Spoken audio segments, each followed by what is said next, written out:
शिल्पी घर के काम से फ्री होती तो बोर होती, जिसके बाद उसने घर में ही दुकान खोलने की सोची।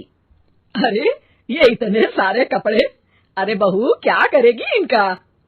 माँ जी, मैं घर में बोर होती हूँ तो सोचा सामने के कमरे में कपड़ों की दुकान खोल लूं। घर का काम भी हो जाएगा और 4 पैसों की कमाई भी। अरे वाह वाह, ये तो बहुत ही अच्छी बात है। मैं भी तेरी मदद कर दिया करूंगी। वाह माँ जी, तब तो मजा आ जाएगा। अब हम दोनों मिलकर खूब पैसे कमाया करेंगे।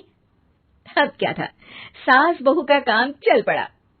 एक दिन, अरे राकेश की माँ, सुनती हो? कहाँ चली गई? भूख के मारे पेट में चूहे कूद रहे हैं। अरे नंदिनी, कहाँ हो? भूख लग रही है। पापा कहाँ है माँ? पता नहीं बेटा, भूख लग रही है। आज तो किसी ने चाय भी नहीं पूछी। तभी सास बहू घर के अंदर ढेर सारे सामान के साथ आती हैं और वो भी हंसती हुई। अरे वाह बहू, ये तो बड़ी अच्छी मार्केट दिखाई तूने। बड़ा ही सस्ता सामान था। हाँ माँ जी, और ये सामान हम डबल पैसों में बेचेंगे, मजा आ जाएगा। अरे बहू, भूख लग रही है, कुछ खाने को दे दे। माँ क्या बात है, आज किसी ने पापा को चाय भी नहीं दी? अरे बेटा, अब 40 साल में तेरे पापा ने क्या चाय बनाना भी नहीं सीखा?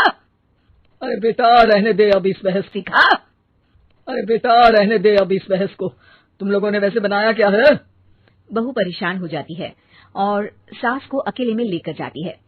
माँ जी, आज तो हम लोगों ने खाना ही नहीं बनाया। अरे बेटा, बाहर के छोले भटूरों से पेट इतना भर गया कि याद ही नहीं रहा कि घर में ये लोग भी हैं खाना खाने के लिए। अब क्या किया जाए? तभी घर में एक महिला आती है। जी वो सुना है आप लोगों के यहाँ साड़ी बिकती है, जरा दिखाएंगे क्या? हाँ हाँ, क्यों नहीं। माँ जी, आप इन्हें साड़ी दिखाइए, मैं तब तक पिताजी और इनके लिए खाने का इंतजाम करती हूँ। सास उस औरत को लेकर सामने वाले कमरे में चली जाती है जहाँ उन लोगों ने दुकान खोली थी।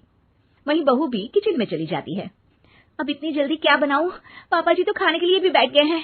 आइडिया, मैं खाना बाहर से ही ऑर्डर कर देती हूँ। थोड़ी देर में खाना आ जाता है और बहू टेबल पर खाना लगा देती है। हे भगवान, कितनी कड़वी दाल बनाई है बेटा। नहीं नहीं पिताजी, वो क्या बात है नंदिनी, रोटी तो चबाई ही नहीं जा रही है, लग रहा है रबड़ खा रहा हूँ।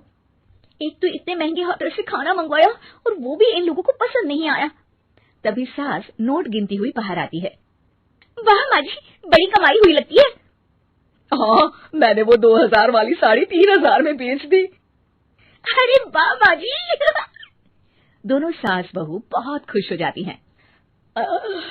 मेरे पेट में ना बेटा जोर का दर्द हो रहा है। अरे माँ, क्या हुआ? पेट में दर्द? बाहर का कुछ खाया था क्या?